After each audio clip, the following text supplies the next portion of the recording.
देख लेते हैं आलिया ने कहाँ ज्वाइन किया।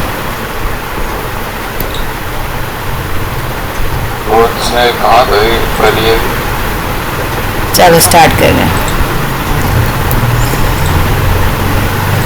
ठीक है, एलियंस क्या थे basically? Alternative forms yes, different version of one gene. सही है, ठीक है। अस्सलाम वालेकुम आलिया। हेलो। ठीक है, आलिया स्टार्ट कर रहे हैं, थोड़ा सा वेट कर रहे थे हम आपका। सही है, एलियंस बेसिकली हमारे पास क्या थे? डिफरेंट वर्जन से एक जीन के। सही है, ये समझ लें आप, एक जीन की जो है वो वेराइटी जो है वो समझ लें।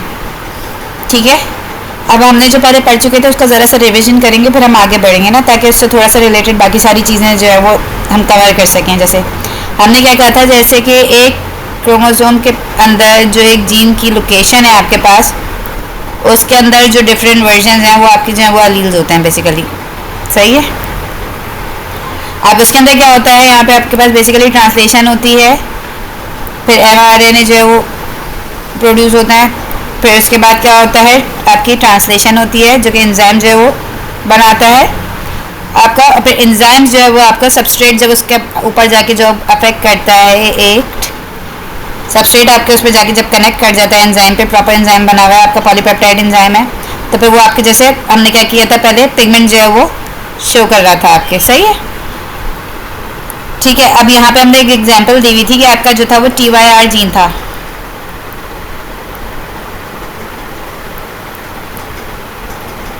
तकरीबन हर बहुत सारे या कह लें तो हर तकरीबन ऑर्गेनिज्म के अंदर जो है ये मौजूद होता है आपके पास। ठीक है, TYR जीन जो है वो, अब वो क्या करता है, वो बेसिकली जो है that codes for the tyrosinase. सबको तो नहीं कहेंगे, बहुत सारों को कह सकते हैं, क्योंकि ये मेलानिन प्रोडक्शन हर किसी के अंदर नहीं है।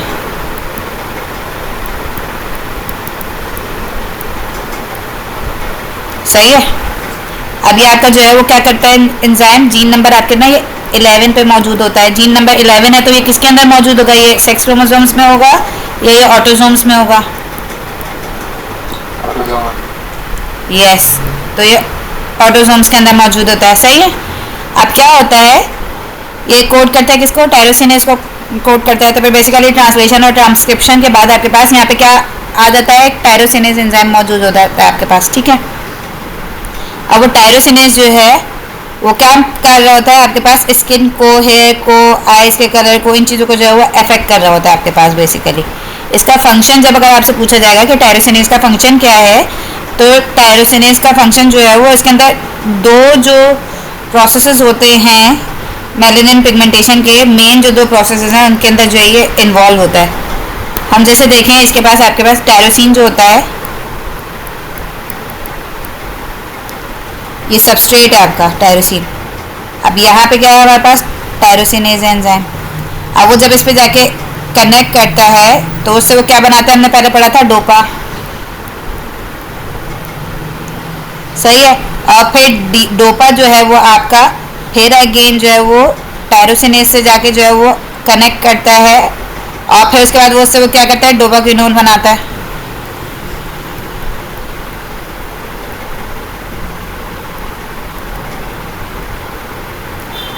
और फिर डोपाक्विनोन जो होता है वो किसके अंदर इन्वॉल्व है आपके, वो क्या कर रहा होता है, मेलानिन पिगमेंटेशन जो है वो प्रोवाइड कर रहा होता है आपके पास।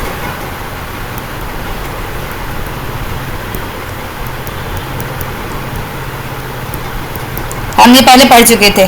सही है, तो ये जो किसके अंदर इन्वॉल्व है, ये basically it involve in the production of a melanin pigments.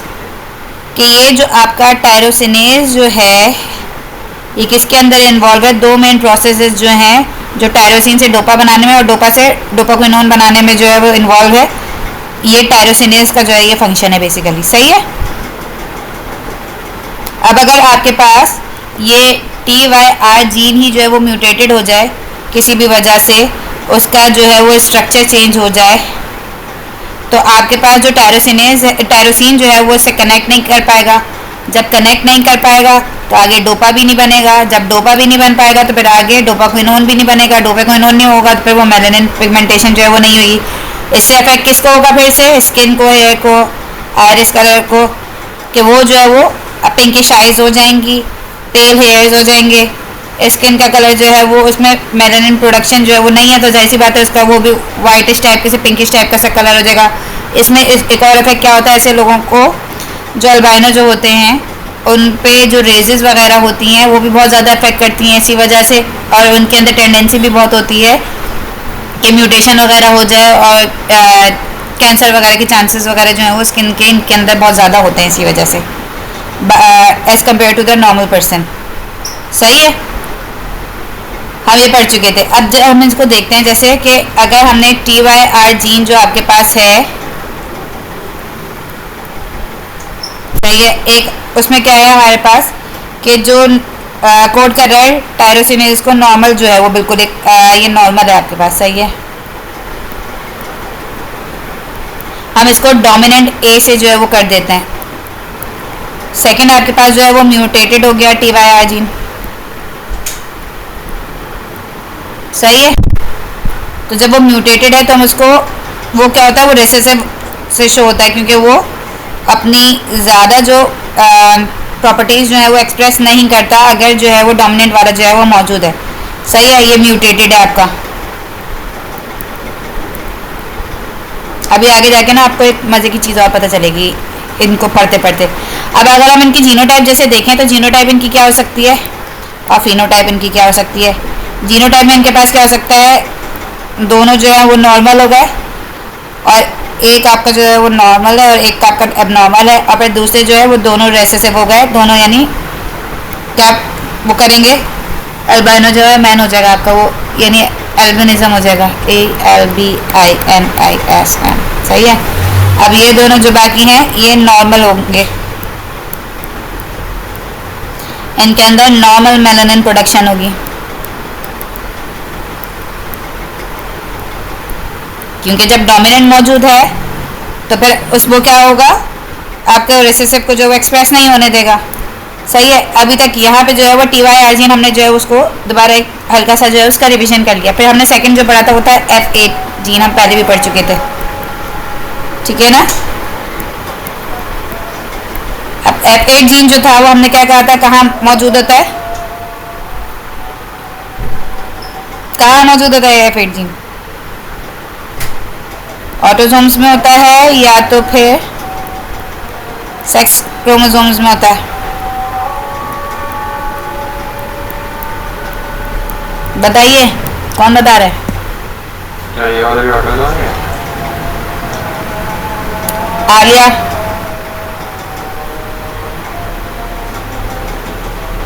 ये होता है सेक्स क्रोमोसोम्स के अंदर लोकेटेड होता है, सही है। तो basically they are the sex linked. अब क्या होता है इसके अंदर हमारे पास जो ऑटोसोम्स थे, हमने क्या कहा था, ऑटोसोम्स के अंदर जो भी होगा वो दोनों को एक जैसा अफेक्ट कर रहे होते हैं, लेकिन सेक्स क्रोमोसोम्स के अंदर क्या होता है, क्योंकि सिर्फ ये जो है वो F8 जीन किसके अंदर पाया जाता है, X क्रोमोसोम में पाया जाता है खाली, हम पहले पढ़ चुके हैं ना, X क्रोमोसोम में पाया जाता है, Y क्रोमोसोम क्योंकि छोटा होता है उसके अंदर नहीं पाया जाता F8 जीन। अब क्या क्या होता है यहाँ पे, F8 जीन जो है वो अगेन ट्रांसलेशन और ट्रांसक्रिप्शन के बाद जो है वो फैक्टर 8 प्रोटीन जो है वो बनाता है, और फैक्टर 8 प्रोटीन जो होता है उससे क्या होता है, फिर क्या चीज़ कंट्रोल कर रहा होता है, वो आपका कंट्रोल कर रहा होता है बेसिकली वो नॉर्मल ब्लड क्लॉटिंग को, कि अगर कोई वेयर एंड टेयर की कंडीशन आ जाती है, इंजरी हो जाती है, तो as soon as possible bleeding को जो है वो रोक दे, सही है। अब यहाँ पे अगर हम देखें कि F8 जीन अगर हम यहाँ पे नॉर्मल है, सही है, तो F8 जीन हम यहाँ पे देख लेते हैं, जैसे कि सॉरी F8 जीन जो आपका नॉर्मल है, एक आपका उसको हम कैपिटल H से, यानी ये डोमिनेंट जो होता है ये अपने कैरेक्टरिस्टिक शो कर रहा होता है, तो सही है। यहाँ पे हम क्या करेंगे, यहाँ पे कैपिटल H के साथ जो है वो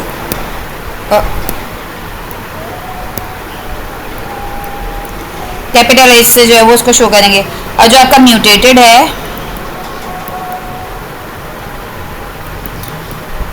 F8 जीन, वो क्या है, वो रेसेसिव एलील होता है और उसको हम स्मॉल एस से जो है वो शो करेंगे। अब इनकी जीनोटाइप और फिनोटाइप अगेन अगर देखते हैं हम, तो इनकी जीनोटाइप जो होगी उसमें क्या हो सकता है, दोनों अलग अलग हैं चीज़ें। एक तो हम देख लेते हैं, यहाँ पे मेल का आ गया, यहाँ पे फीमेल का आ गया, ठीक है। मेल में क्या हो सकता है, एक्स कैपिटल एच और वाई, या तो फिर एक और चीज़ क्या आ सकती है, एक्स स्मॉल एच और वाई, सही है। और फीमेल के अंदर क्या होगा,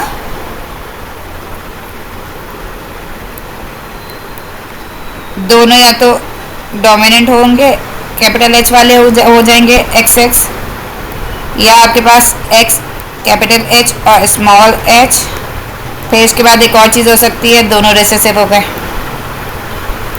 सही है। तब अगर हम इनकी फिनोटाइप देखते हैं तो इसमें या तो जो है वो फिनोटाइप में जो है, या तो ये क्या है, इसके अंदर ये नॉर्मल है, तो इसके अंदर क्या होगा, ये नॉर्मल होगा ब्लड क्लॉटिंग इनके अंदर।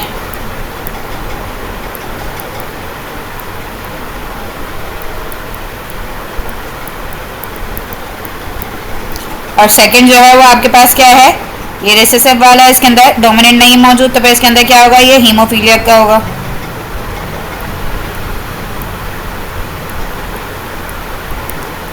बहुत छोटा आ गया, मैं नहीं लिख रही आगे। अच्छा, फिर इसके अंदर अगर हम देखें तो ये नॉर्मल आ गया अगेन,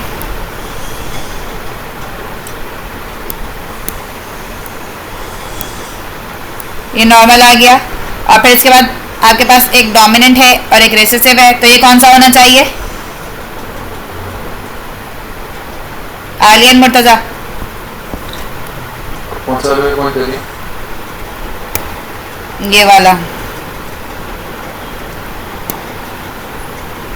ये कैपिटल एच होना चाहिए। कैपिटल एच है, तो ये कैपिटल एच किसको शो कर रहा है, नॉर्मल, नॉर्मल ब्लड क्लॉटिंग होगी, सही है। और फिर उसके बाद थर्ड के अंदर क्या है, दोनों रेसेसिव वाले हैं, तो दोनों म्यूटेटेड वाले हैं, तो उसके अंदर फिर से क्या होगा, वो हीमोफीलिया होगा इनके, सही है। अब एक और चीज़ है आपके पास, नंबर 3 है आपके पास HTT जीन। ये किसको कोड कर रहा होता है, बेसिकली ये कोड कर रहा होता है हंटिंगटन प्रोटीन को, सही है। और ये आपका जीन नंबर 4 पे मौजूद होता है, जीन नंबर 4 पे मौजूद है अगर, तो ये कौन से में आएगा, फिर से ऑटोसोम्स में से होगा या सेक्स क्रोमोसोम्स में से होगा, ऑटोसोम्स में से होगा, सही है। अब वो क्या कर रहा होता है, HTT प्रोटीन जो है वो बेसिकली आपका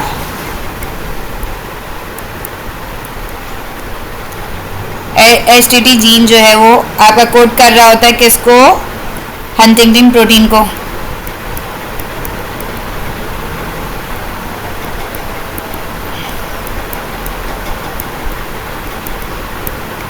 ट्रांसलेशन और ट्रांसक्रिप्शन होती है, सही है। फिर किसको कोड कर रहा होता है, हंटिंगटन प्रोटीन को। अब होता क्या है यहाँ पे बेसिकली कि ये किस चीज़ को अफेक्ट करता है, आपके हंटिंगटन प्रोटीन, किसी को पता है, ये नर्वस उसका है ना, ये नर्वस, ये ब्रेन डेवलपमेंट वगैरह में अफेक्ट कर रहा होता है, सही है।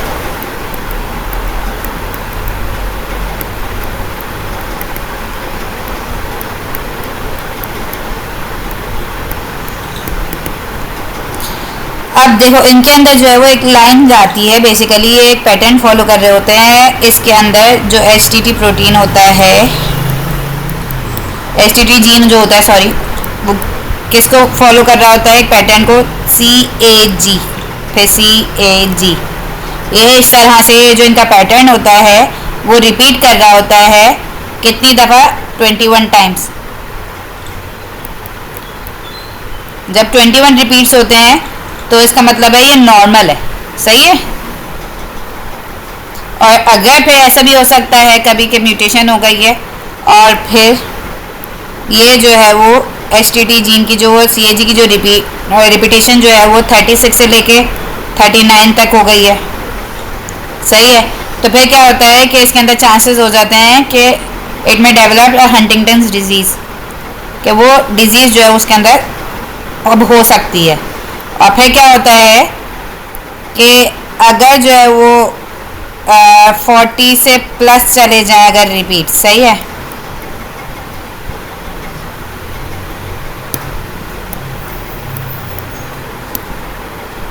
तो फिर चांसेस भी बढ़ जाते हैं आपके पास, सही है, उसके होने के हंटिंगटन डिजीज़ के बहुत ज़्यादा चांसेस हो जाते हैं, वेरी हाई हो जाते हैं चांसेस, सही है। यहाँ पे हम लिख देते हैं ये वेरी हाई चांसेस हैं ऑफ हंटिंगटन डिजीज़। मैं खाली शॉर्ट फॉर्म में लिख रही हूँ, यहाँ पे आगे का मे डेवलप।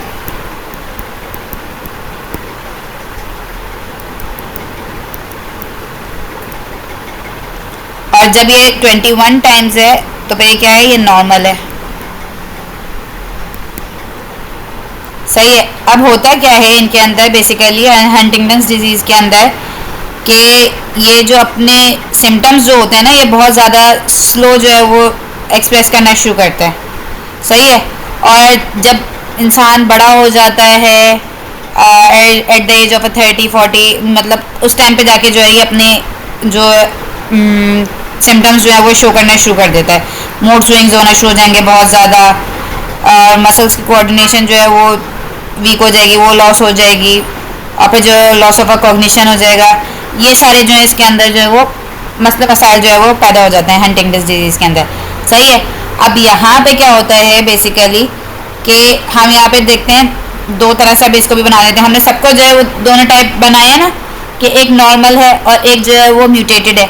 तो अब हम यहाँ पे बना रहे हैं कि जो म्यूटेटेड होता है ना, जो HTT जीन का म्यूटेटेड जो होता है वो डोमिनेंट अलील होता है बेसिकली। यहाँ पे डिफरेंस है, जो मैं कह रही थी ना अभी मजा आने वाला, वो ये है कि इसमें जो है वो HTT जीन जो आपका डोमिनेंट जो है वो म्यूटेटेड है बेसिकली,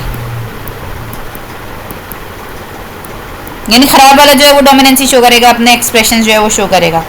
और जो 21 रिपीट जो कर रहा है, जो नॉर्मल है HTT जीन, वो क्या होगा, वो रिसेसिव शो करता है एलील आपका।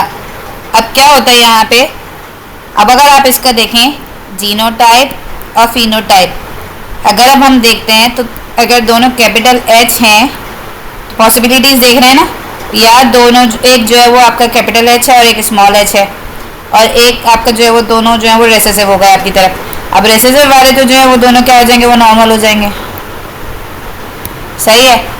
और ये दोनों जो बाकी हैं, तो क्योंकि डोमिनेंट आपका जो है वो कौन से शो कर रहा है, म्यूटेटेड कैरेक्टरिस्टिक शो कर रहा है, और जो रिसेसिव जो है वो नॉर्मल है। तो यहाँ पे दोनों जिसके अंदर जो डोमिनेंट है वो क्या करेंगे, जो है वो हंटिंगटन डिजीज़ जो है वो उसके उनके अंदर जो है वो डेवलप हो सकती है। मोस्टली प्रोबेबली जो है वो इन दोनों के अंदर जो है वो अब क्या होगा, हंटिंगटन डिजीज़ जो है वो डेवलप हो जाएगी, सही है। तो लाजमी नहीं है इसमें बेसिकली कि जो अच्छा है वो ही डोमिनेंट होगा और जो बुरा कैरेक्टरिस्टिक शो कर रहा है, जो डिजीज है, वो रिसेसिव ही होगा। समझ आई कहानी? जी। अच्छा, अब एक और चीज़ यहाँ पे है, देखें नंबर 4 आपके पास क्या है,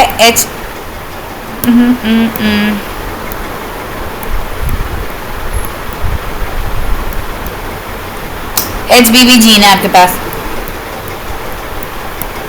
HBV जीन जो है वो अगेन आपका जीन नंबर 11 के जो है वो उसके अंदर लोकेट कर रहा होता है, और उसमें वो क्या करता है, वो जाहिर सी बात है ऑटोसोम है, दोनों के अंदर सेम जो है कैरेक्टरिस्टिक जो है वो शो करेगा।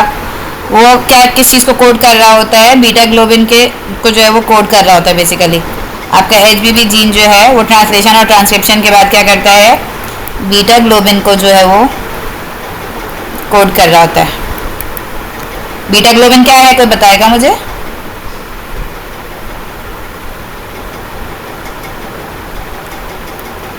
बीटा ग्लोबिन क्या है? Part of a haemoglobin.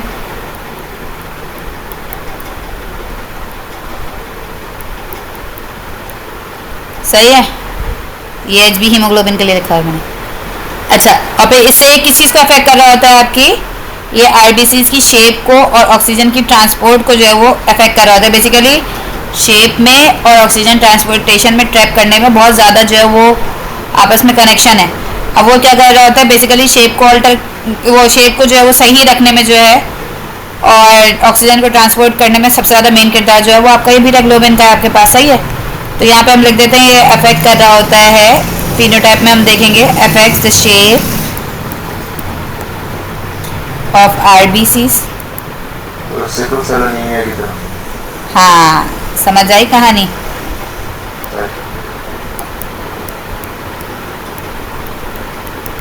अब यहाँ पे क्या होता है बेसिकली, अभी कोई मुझे बताएगा कि सिकल सेल एनीमिया का किस तरह से होता है यहाँ पे।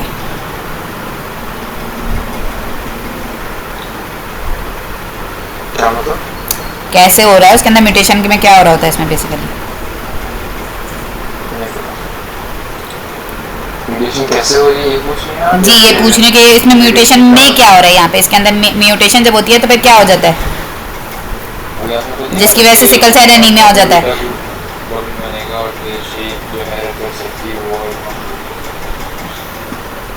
आवाज नहीं आई समझ। मैं पूछ रहा हूँ, आपने खुद नहीं कहा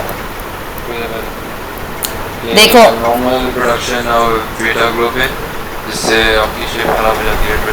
हाँ, शेप में तो फर्क पड़ता है इनके। आप पूछिए क्या शेप में फर्क पड़ता है, क्या शेप में फर्क क्यों पड़ रहा है यहाँ पे, मैं ये पूछ रही हूँ। क्या ऐसा हो जाता है इनके अंदर स्ट्रक्चर के अंदर कि उसके अंदर जो है ये आपके पास ये अफेक्ट कर रहा होता है। बेसिकली जो होता है ना म्यूटेटेड जो एलील होता है उसके अंदर क्या होता है, यहाँ पे ना आपके वेलिन जो है ना वो रिप्लेस कर देता है आपके बीटा ग्लोबिन, वो ग्लूटामिक एसिड जो होता है ना यहाँ पे, जो ग्लूटामिक एसिड की जो आपकी जो चेन बनी हुई है उसको वो रिप्लेस करके वो आपके पास जो है वो वेलिन आ जाता है यहाँ पे। अब क्या है, वेलिन जो है ना वो आपका बेसिकली जो है वो क्या करता है, आपकी शेप को भी जो है थोड़ा सा वो कर देता है, चेंज कर देता है। सही है, और एक और चीज़ उसके अंदर क्या होती है कि आपका जो वेलिन जो है ना वो नॉन पोलर है। सही है, और ग्लूटामिक एसिड जो है वो आपका पोलर है। सही है, और फिर ये इस वजह से क्या होता है, इसके बिहेवियर जो होते हैं ना वाटर के अंदर आरबीसीज के अंदर जो है वो चेंज कर देते हैं अपने बिहेवियर। अब उनकी जो शेप जो होती है वो बेसिकली चेंज हो जाती है। जो अभी जो बायकॉन्केव जो थे अभी तक, अब उनकी जो है वो सिक्कल टाइप की सी जो है उनकी वो हो जाती है, शेप हो जाती है। अब वो क्या कर जाते हैं, वो स्टिकी हो जाते हैं। सही है, एक दूसरे से स्टक कर जाते हैं, मतलब यानी रॉड, हाँ एक दूसरे से, और फिर मतलब वो क्या करते हैं वो वॉल से चिपक जाएंगे। और वो क्या करते हैं एक अपने वो उनकी जो कंडीशन जो होती है ना वो बेसिकली क्या होती है कि वो इससे फ़र्क ये पड़ रहा होता है कि ब्लॉकेज कर देते हैं कैपिलरीज के अंदर, स्टिक कर देते हैं एक दूसरे से, और फिर क्या हो जाता है वो आरबीसी जो होता है ना वो सिकल शेप के हो जाते हैं इसी वजह से, क्योंकि वो एक दूसरे से स्टिकी टाइप के से हो जाते हैं, स्टिक कर जाते हैं। सही है, हीमोग्लोबिन एक दूसरे से जो है वो स्टिक कर जाता है और फिर आपकी ब्लॉकेज हो जाती है ये कैपिलरीज के अंदर। ये कैपिलरीज है, ये एक दूसरे से भी स्टिक कर गया, ब्लॉकेज कर दिया उन्होंने, और वो आपस में जो सिकल जो है उनकी शेप हो गई है। अब इससे क्या होता है बेसिकली पेन होना शुरू हो जाता है, फटीग होनी शुरू हो जाती है, और ऑर्गन्स जो है वो बेसिकली डैमेज होना शुरू हो जाते हैं। आएगा है नहीं समझ? हमारी जो ब्लॉकेज होती है वेन्स में और आर्टरीज में वो हम ब्लॉकेज, वो तो डिफरेंट टाइप की ब्लॉकेज होती है, सिकल सेल एनीमिया में भी हो सकती है वो आप, हाँ वो इसी वजह से होती है ना कि आपकी देखें ना, क्योंकि वेलिन जो है वो जो दोनों जो है वो आपके पास क्या होता है, कुछ के अंदर क्या होता है आप देखें ये ना, इसके अंदर क्या होता है दोनों डोमिनेंट है आपके पास। सही है, अब वो क्या होता है कुछ के अंदर जो है वो एक जो है वो आपका नॉर्मल आ गया, एक आपके पास आ गया म्यूटेटेड, तो क्या होगा बहुत माइनर से सिकल सेल एनीमिया का होगा तो लोगों को पता भी नहीं चलता कि वो उनके अंदर जो सिकल सेल एनीमिया है, फर्क नहीं पड़ता खास। और फिर बाकी जो होते हैं जिनके अंदर डोमिनेंसी होती है उनको फिर फर्क पड़ रहा होता है, उनके अंदर जो है वो म्यूटेशन वो हो रही होती है, म्यूटेशन की वजह से क्या होता है वेलिन जो होता है वो स्टिक वो कर रहा होता है हीमोग्लोबिन को आपस में स्टिक कर रहा होता है, और फिर उनकी शेप जो होती है वो सिकल टाइप की सी हो जाती है। वो जो पहले अभी बायकॉन्केव थे अब उनकी जो शेप हो गई है वो सिकल टाइप की सी हो गई है, अजीबोगरीब सी। अब उसके अंदर क्या होता है शेप अजीबोगरीब सी हो गई है, लेस ऑक्सीजन जो है वो कैरी करेंगे आपस में, अब एक और चीज़ क्या करते हैं, अजीबोगरीब से चिपकने वाले हैं वो क्या करते हैं, वो एक दूसरे से स्टक करते हैं, वो कैपिलरीज को जो है वो ब्लॉक करना शुरू कर देते हैं। आई कहानी समझ? जी। ठीक है। अब यहाँ पे एक चीज़ क्या है आपके पास, इसमें हो क्या रहा होता है बेसिकली, अब अगर हम इनकी जीनोटाइप देखेंगे और फिनोटाइप देखेंगे तो फिर इसमें कौन बताएगा मुझे? अभी मैंने बताया ना दोनों को कि ये किस तरह से काम कर रहा था। तो अब आपका सवाल क्या? मेरा सवाल ये है क्या अब इनकी जीनोटाइप और फिनोटाइप में जो है वो किस तरह से फर्क पड़ रहा होगा? जैसे HBB जीन हमने जो बोला है, इनके अंदर अगर हम इनकी जीनोटाइप निकालते हैं तो दोनों में क्या होगा, मेल और फीमेल में दोनों में सेम होगा, क्योंकि ऑटोसोम्स के अंदर जो है वो लोकेटेड होता है, जीन नंबर 11 में हमने बताया, सही है। तो अब हम इनकी जीनोटाइप अगर देखते हैं तो HB कैपिटल A कर देते हैं, HB जो है वो स्मॉल ए। दोनों एक पल होगा ना, सही है। हाँ, फिर इसके बाद एक हमारे पास जो है वो नॉर्मल वाले ये थे हमारे पास, ठीक है। फिर अब HBS सिकल सेल एनीमिया वाले हो गए और HBS जो है वो दोनों सिकल सेल एनीमिया वाले हो गए। अब क्या आ गया, एक हमारे पास एक और चीज़ आ सकती है, एक आपके पास आ गया HBA आ गया और एक HBS आ गया, जो मैंने अभी आपको बताया, सही है, माइनर वाला। क्योंकि बेसिकली यहाँ पे क्या होता है, ये दोनों डोमिनेंसी शो करते हैं, आपके पास A और S दोनों जो है वो आपकी डोमिनेंसी होते हैं। तो यहाँ पे क्या हो गया, को डोमिनेंट हो गए। अब क्या होगा, वेरी, ये जो हम जो करेंगे ना यहाँ पे, ये क्या होता है, वेरी माइल्ड हो जाएगा इनके अंदर जो सिकल सेल एनीमिया होता है। फिनोटाइप जो होगी इनके अंदर वो क्या होगा, very mild sickle cell anaemia,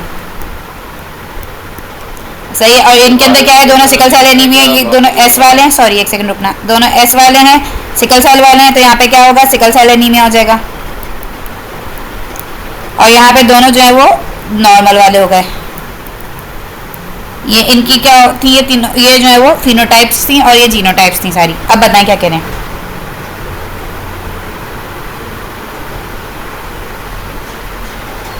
बताएं, एनी क्वेश्चन? ये पूछा था कि जो माइल्ड वाला है उसमें भी क्या कॉम्प्लिकेशन वगैरह, माइल्ड वाले में क्या होता है? माइल्ड वाले में कॉम्प्लिकेशंस कुछ खास नहीं होती, उनको पता भी नहीं चल रहा था कि उनको सिकल सेल एनीमिया है। मैं यही तो कह रही हूँ कि उनको पता भी नहीं चलता, वो जब कभी टेस्ट करा रहे होते हैं कुछ आगे जाके किसी और चीज़ की वजह से, तो फिर जाके उनको जो है वो डायग्नोस होता है कि अच्छा उनको सिकल सेल एनीमिया था, सिम्टम्स खास शो नहीं कर रहा था। माइल्ड मतलब बिल्कुल माइल्ड है, समझ आ रही है कहानी? फिर आपके पास ये कवर हो गया अब तक यहाँ का सारा। अब हमारे पास जो है नंबर 5 जो है वो बेसिकली क्या आ गया, LE जीन है। LE जीन के बारे में किसी को पता है?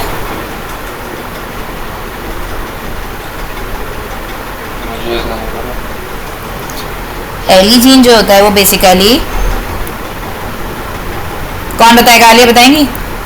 प्लांट्स के अंदर की बात हो रही है।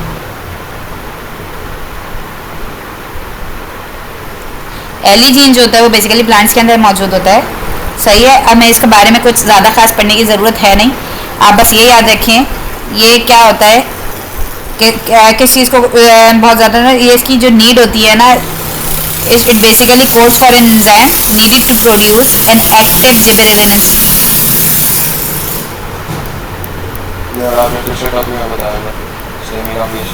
सही है। अब वो क्या होता है यहाँ पे, ट्रांसलेशन और ट्रांसक्रिप्शन के बाद एक एंजाइम जो है वो प्रोड्यूस होता है। अब जब उसको क्या होता है, सबस्ट्रेट जब उसको मिलता है तो फिर बाय प्रोडक्ट आपके पास क्या निकलती है, एक्टिव जिबरेलिन्स, सही है।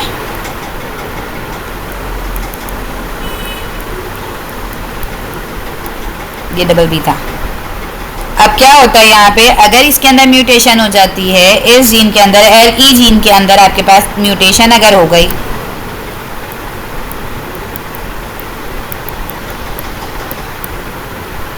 तो फिर क्या होता है, अब जब इसकी जाहिर सी बात है, जब म्यूटेशन जब हो जाती है, अभी तक म्यूटेशन जब नहीं हुई है, तो वो जब एक्टिव जिबरेलिन्स का काम क्या होता है, स्टिमुलेट करता है XET को। XET याद है, हमने पढ़ा था अभी प्लांट इलॉन्गेशन वगैरह में जी। क्या करता है, स्टिमुलेट्स करता है ये बेसिकली XET को, एंजाइम को। अब क्या होता है, ब्रेक्स कर रहा होता है, किसकी इस वजह से क्या होता है, ब्रेक करता है बॉन्ड्स को बिटवीन द हेमिसेल्युलोज। XET बॉन्ड क्या कर रहा था, ब्रेक कर रहा था ना हेमीसेलुलोज के बॉन्ड्स वगैरह को, अपर सेलुलोज माइक्रोफाइब्रिल्स जो थे वो फर्दर जो है वो मूव अपार्ट हो रहे थे, जिसकी वजह से प्लांट जो है वो उसकी लॉन्गेशन के अंदर जो है वो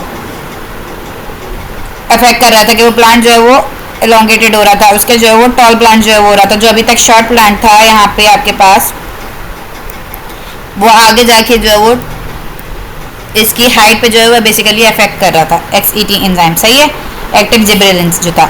अब यहाँ पे क्या होता है बेसिकली कि आपके पास अगर इसके अंदर म्यूटेशन आ जाए LE जीन के अंदर, सही है, अब जब म्यूटेशन आ जाएगी ना तो फिर नॉन फंक्शनल जो है वो कोड करेगा। अभी तक जो है क्या कर रहा था, फंक्शनल जो है वो एंजाइम जो है वो कोड कर रहा था, अब क्या करेगा, नॉन फंक्शनल एंजाइम कोड कर देगा।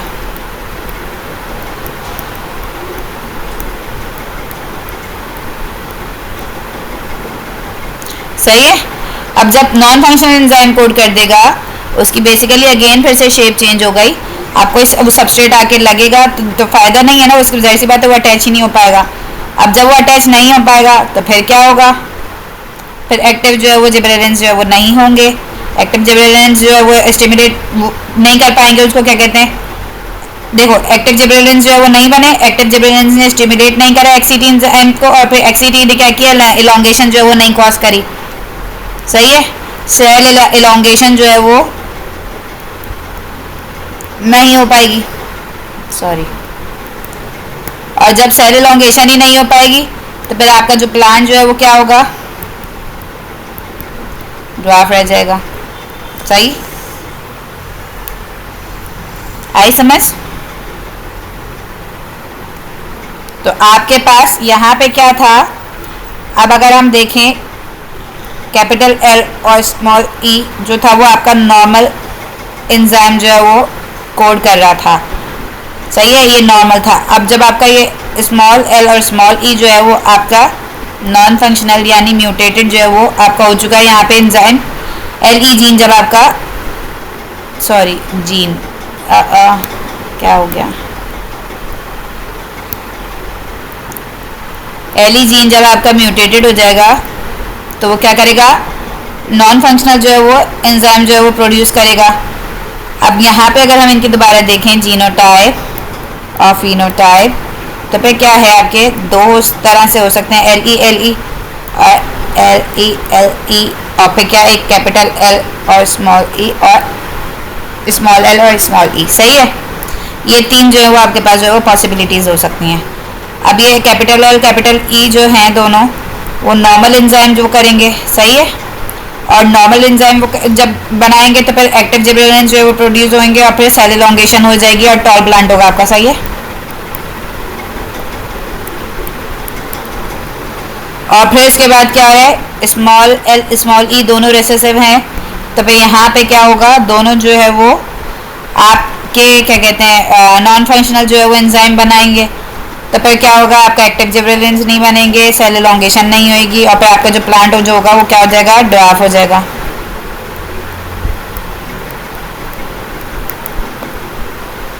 सही है। और फिर इसके बाद आपका क्या कहते हैं, अगर हम इसमें देखेंगे तो इसमें कैसा होना चाहिए ये बताइएगा।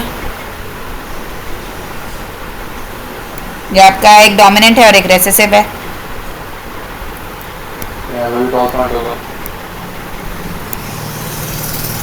हाँ डोमिनेंट है तो फिर यहाँ पे आपके पास जो है वो टॉल प्लांट हो जाएगा,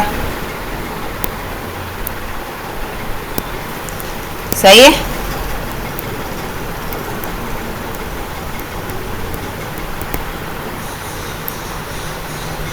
यहाँ तक का समझ आ गया सारा, या दोबारा एक रिवीजन करना है।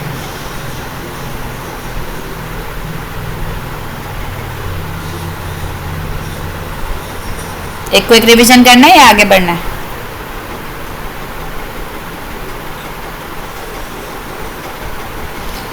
आलिया मुर्तजा, आगे बढ़ना है, ठीक है। अब हमारे पास जो इसके बाद वाला जो टॉपिक है वो आपके पास है कंट्रोल ऑफ जीन एक्सप्रेशन।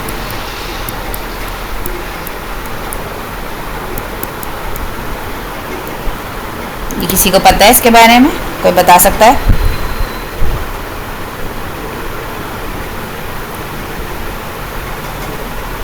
कोई बता सकता है इसके बारे में क्या है ये?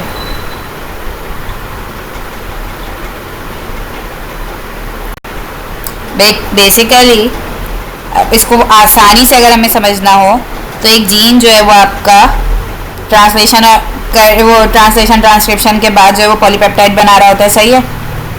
ऐसा ही होता है। एक जीन आपका किसको क्या यूज़ कर रहा होता है? बेसिकली पॉलीपेप्टाइड के लिए जो है प्रोडक्शन के लिए वो उसको कोड कर रहा होता है कि वो आपका क्या वो उसको फंक्शन जो है वो देना है, सही है?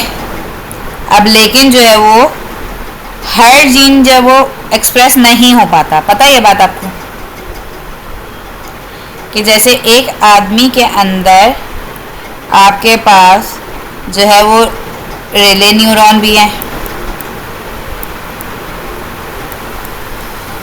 सही है? और आपके पास जो है वो पेनक्रियास के जो है वो बीटा सेल्स भी मौजूद हैं। अब दोनों के अंदर जो है वो इंसुलिन जो है वो मौजूद है, ठीक है? इंसुलिन के जीन जो है वो उसके अंदर मौजूद हैं दोनों के अंदर। लेकिन यहाँ पे जो है वो रिले न्यूरॉन के अंदर जो है वो टर्न्ड ऑफ है कि वो अपने एक्सप्रेशन जो है वो जाहिर नहीं कर सकते बेसिकली, सही है? और जो पेनक्रियास के अंदर जो बीटा सेल्स मौजूद हैं उनके अंदर जो इंसुलिन जो है, इंसुलिन के जो जीन्स हैं वो टर्न्ड ऑन है, बेसिकली वो अपने जो है वो कैरेक्टरिस्टिक जो है वो शो कर रहे हैं। और फिर इसी वजह से वो इंसुलिन के जो प्रोटीन जो होते हैं वो बेसिकली बना रहे होते हैं। आपके जो बीटा सेल्स जो होते हैं उसके अंदर का जो जीन होता है वो आपका जो है वो ऑन है, समझ लो। और जो आपका रिले न्यूरॉन के अंदर जो इंसुलिन के जो जीन है वो आपके ऑफ हैं, समझ लें। आगे जाएंगे तो इसको बहुत आसानी से समझ आ जाएगा। इसको मैं यहाँ पे खींच इस वजह से नहीं रही हूँ ताकि क्योंकि आगे आपको जो है ना वो समझ में इसी वजह से आने वाला है, क्योंकि आगे एग्जाम्पल की वजह से आपको इजीली समझ आ जाएगा, सही है? अब ये दोनों सेल जो थे वो बेसिकली जेनेटिकली आइडेंटिकल तो हैं, लेकिन एक जगह ये एक्सप्रेस्ड है और एक जगह जो है ये एक्सप्रेस नहीं कर रहा। वो किस वजह से क्या कर रहा है? अब एक्सप्रेस यहाँ पे नहीं कर रहा ऊपर आपके रिले न्यूरॉन के अंदर, तो फिर क्या होगा? इंसुलिन के जो है वो प्रोड्यूस नहीं करेगा। और बीटा सेल्स जो होंगे पेनक्रियास के अंदर वो क्योंकि एक्सप्रेस कर रहे हैं तो इस वजह से जो है वो प्रोड्यूस करेंगे और रिलीज़ करेंगे किसको? इंसुलिन को, सही है? अब यहाँ पे बेसिकली अगर हम देखें कि control of a gene expression जो होता है वो बेसिकली आपका इंक्रीज़ भी हो सकता है और डिक्रीज़ भी हो सकता है। आसान एग्जांपल आपके पास ये है कि TYR जीन जो थे आपके पास वो किसको अफेक्ट कर रहे थे? आप ये बताएंगे ज़रा। मेलानिन प्रोडक्शन को है, सही है नहीं है? अब TYR जीन जो है वो आपका क्या कर रहा है?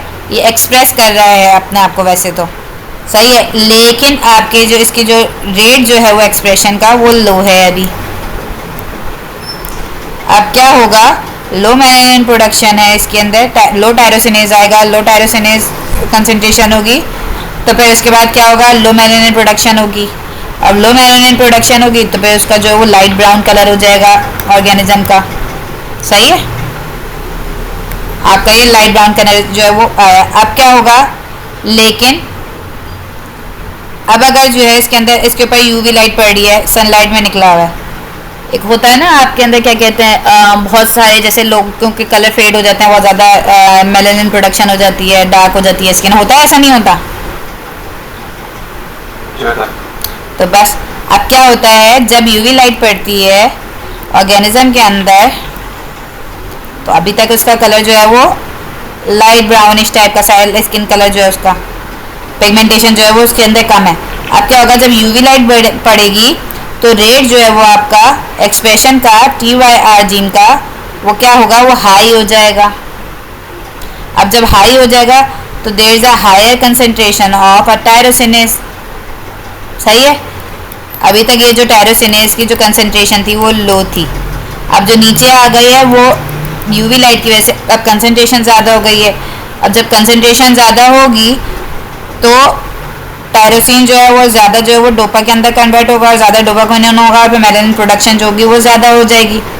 अब जब मेलानिन प्रोडक्शन ज़्यादा होगी, हायर कंसनट्रेशन होगी मेलानिन की, तो वो जिसका कलर लाइट ब्राउन था अब कौन सा कलर हो जाएगा? पिगमेंटेशन ज़्यादा हो गई तो क्या हो जाएगा? डार्क ब्राउन हो जाएगा। ऐसा ही है।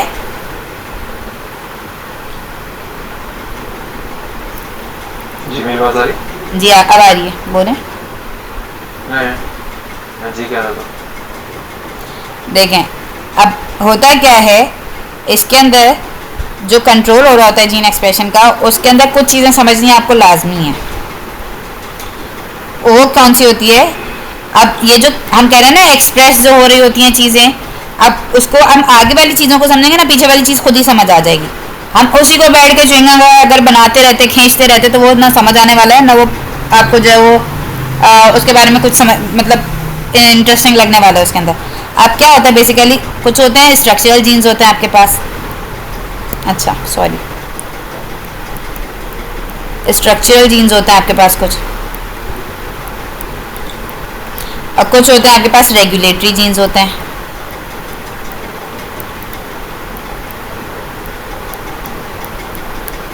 रेगुलेटरी से क्या समझ आ रहा है? जो रेगुलेशन कर रहे हैं बेसिकली। हाँ अब ठीक है। अब फिर इसके बाद एक और चीज़ आपके पास होती है, वो होते हैं प्रोमोटर्स। फिर एक आपके पास आते हैं इंड्यूसिबल एंजाइम्स आते हैं।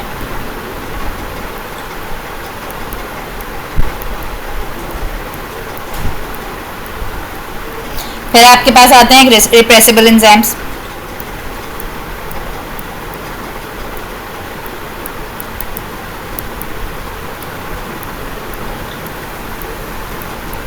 ठीक है। अब ये चीज़ें कुछ हैं आपके पास जो हमें देखनी है। अब अगर हम इन चीज़ों को ज़रा ज़रा सा भी देख लेंगे ना, आपको सारा समझ आ जाना है।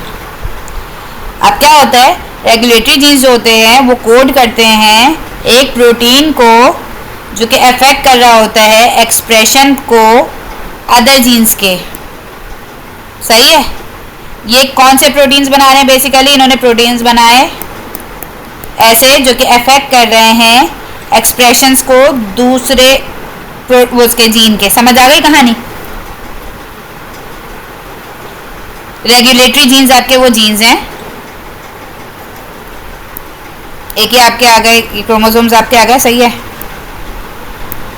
जस्ट अब ये पार्ट आपका ले लिया हमने जीन्स का। सही है। अब ये रेगुलेटरी जीन्स हैं आपके, और ये क्या बनाएंगे? आपके प्रोटीन बनाएंगे। अब वो प्रोटीन क्या करेंगे? अफेक्ट करेंगे एक्सप्रेशन को अदर जीन्स के। और वो जो अदर जीन्स हैं ना, वो बेसिकली वो स्ट्रक्चरल जीन्स हैं।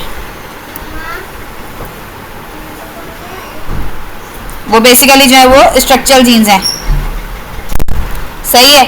अब यहाँ पे क्या होगा, ये जो स्ट्रक्चरल जीन्स होते हैं वो क्या कर रहे होते हैं? सही है, वो प्रोटीन बना रहे होते हैं अगेन। सही है, जिनका जो है वो फंक्शन होता है एक सेल के अंदर। यहाँ पे अगर हम लिखना चाहें तो हम क्या करेंगे कि ऊपर वाले दोनों जो है वो क्या कर रहे हैं? कोड्स कर रहे हैं किसको? प्रोटीन को।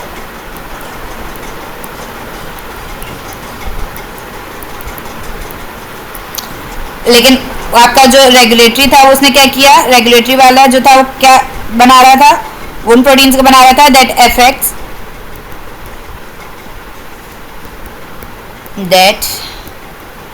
affects the expression of other genes। सही है। और जो आपके स्ट्रक्चरल प्रोटीन थे, वो स्ट्रक्चरल जीन जो थे वो कौन से प्रोटीन बना रहे थे? That has a function within the cell. सही है। अब अगर हम इसको देखें तो ये आपके आ गया रेगुलेटरी जीन आ गया, उसने प्रोटीन बनाया। सही है। उसने कंट्रोल करा किसको? एक्सप्रेशन को दूसरे उसके स्ट्रक्चर। जैसे कि आपके यहाँ पे क्या आ गया, जैसे इंसुलिन जो है वो प्रोडक्शन हो रही होती है, उसको कंट्रोल करने वाले आपके जो है वो रेगुलेटरी जीन्स आ गए। समझ आ गई कहानी? अब यहाँ पे क्या होता है कि ये जो स्ट्रक्चरल जीन जो होते हैं जब उनको ये प्रोटीन मिलता है, सही है, तो वो ऑन हो जाते हैं और फिर वो क्या करते हैं, एक्सप्रेस्ड हो जाते हैं वो बेसिकली। अब जब वो एक्सप्रेस्ड हो जाएंगे तो फिर क्या होगा, एक सबस्ट्रेट जो है वो आके जब उस पर लगा है तो आपस में जो है वो प्रोडक्ट जो है वो फॉर्म करेगा, सही है। सेल जो है वो अपना काम करने के लिए जो है वो रेडी हो जाएगा बेसिकली। आई समझ कहानी? एक तरफ आपके पास क्या है, अब यहाँ पे ना एक और चीज़ होती है। अब ये दोनों चीज़ें तो आपको समझ आ गई हैं आसानी से, मैं इसको आगे बहुत ज़्यादा लंबा नहीं खींची, फिर बाकी चीज़ें नहीं समझ आएंगी वरना। अब क्या होता है, बहुत आसान सी चीज़ कि रेगुलेटरी जीन जो हैं उन्होंने प्रोटीन जो है वो कभी कभार वो क्या होता है कि सिर्फ ऑन करने के लिए नहीं, वो ऑफ करने के लिए भी यूज़ होते हैं। और क्या होता है, वो जीन के एक्सप्रेशन को लो करने के लिए भी यूज़ होते हैं, वो जीन के एक्सप्रेशन को हाई करने के लिए भी यूज़ हो रहे होते हैं, सही है। रेगुलेटरी जीन्स बेसिकली वो रेगुलेट कर रहे हैं और फंक्शनल जीन जो है वो अपना फंक्शन जो है वो कर रहे होते हैं सेल्स के अंदर। अब ये दोनों चीज़ें हो गई, स्ट्रक्चरल जीन क्या है और रेगुलेटरी जीन्स क्या है। अब यहाँ पे ये भी समझ आ रहा होगा कि control of a gene expression जो है वो किस तरह से हो रहा है आपके पास। अब फिर आपके पास क्या आते हैं, प्रोमोटर्स आते हैं। प्रोमोटर्स जो होता है वो बेसिकली एक लेंथ होती है डीएनए की, जो कि एक आपकी बाइंडिंग साइट जो है वो प्रोवाइड कर रही होती है किसकी, आरएनए पॉलीमरेज की। यहाँ पे आपका जैसे समझ लें ये आपकी एक बाइंडिंग साइट आ गई, ये आपका जो है वो क्या कहते हैं डीएनए है, और यहाँ पे आपके पास जो है वो आरएनए पॉलीमरेज की जो है वो बाइंडिंग साइट है, ये आपकी आरएनए जो है उससे आके जो है वो बाइंड हो रहा है, सही है। और फिर इसकी वजह से क्या होता है कि transcription of a gene can occur. Translation और ट्रांसक्रिप्शन पढ़ा हुआ है ना। अब यहाँ पे क्या होता है, प्रोमोटर्स जो होते हैं वो बेसिकली वो लेंथ होती है डीएनए की, जिसकी वजह से अगर हम कहना चाहें कि ट्रांसक्रिप्शन जो है वो हो सकती है कि जब वो आरएनए को जो है वो आरएनए पॉलीमरेज को जो है वो बाइंडिंग साइट जो है वो प्रोवाइड कर रहा होता है। बेसिकली प्रोमोटर्स आपके वो हैं, सही है।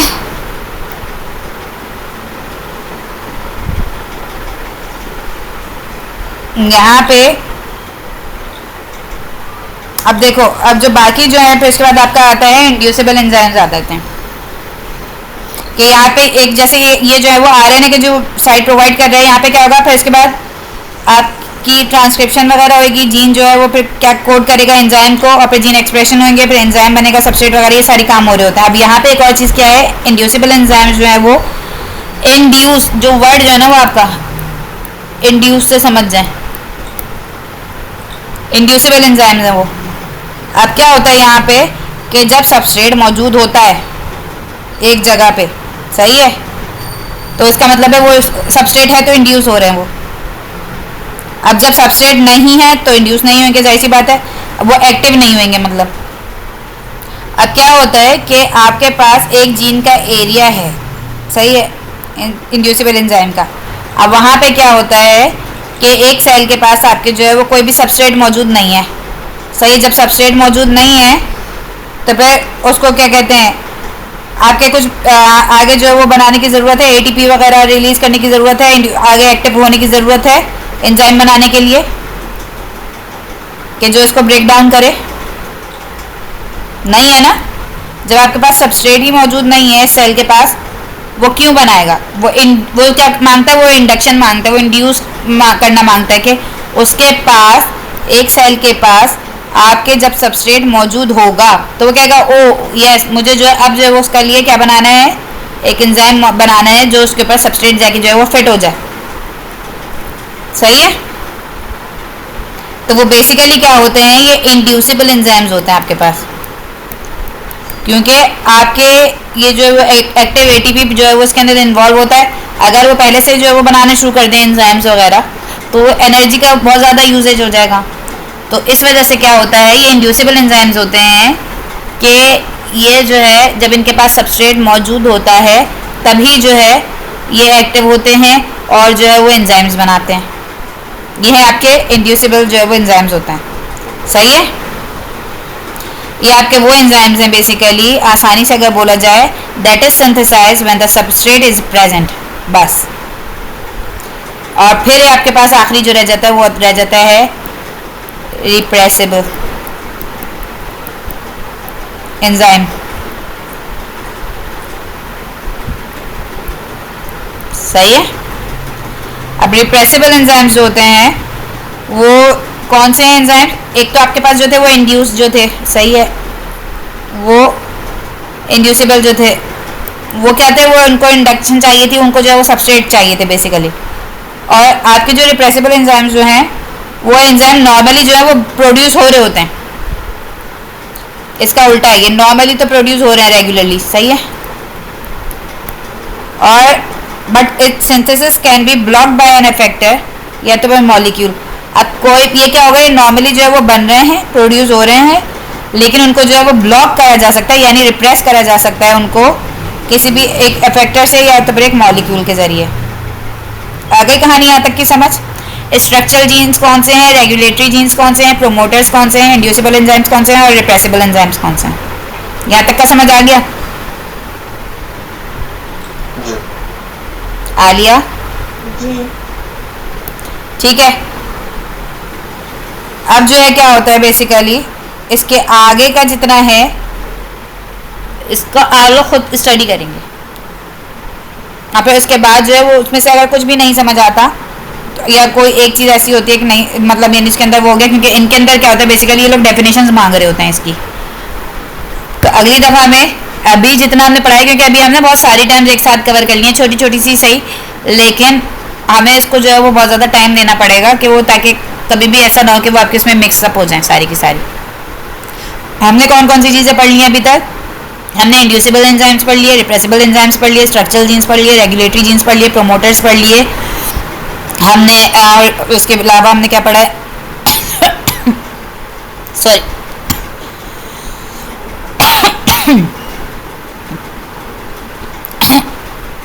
सॉरी हमने इसके अलावा जो है TYR जीन के बारे में हमने पढ़ा, और हमने जो है वो control of a gene expression के बारे में पढ़ा कि वो हाई भी हो सकता है, लो भी हो सकता है। और क्या कहते हैं LE जीन के बारे में। अब इनमें से कोई सा भी अगर जो है आपको रिव्यू करना हो तो मुझे बता देगा। LE जीन के बारे में हमने पढ़ा है, हमने HBB जीन के बारे में पढ़ लिया, और हमने HBB जीन के बाद हमने HTT जीन के बारे में भी पढ़ लिया है, और फैक्टर 8 के बारे में भी पढ़ा हमने, सही है। ये सारे जो है वो हमने आज कवर करें। अब अगर इनमें से कोई ऐसा है जो आपको रिव्यू करना है तो आप लोग पूछ सकते हैं।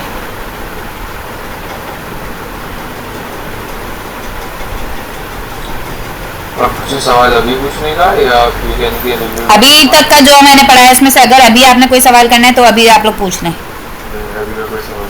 अभी का तो कोई सवाल नहीं है। फिर बाकी जो आप लोगों के सवाल होंगे वो आप लोग मुझे मैसेज कर दिएगा, ठीक है? जी।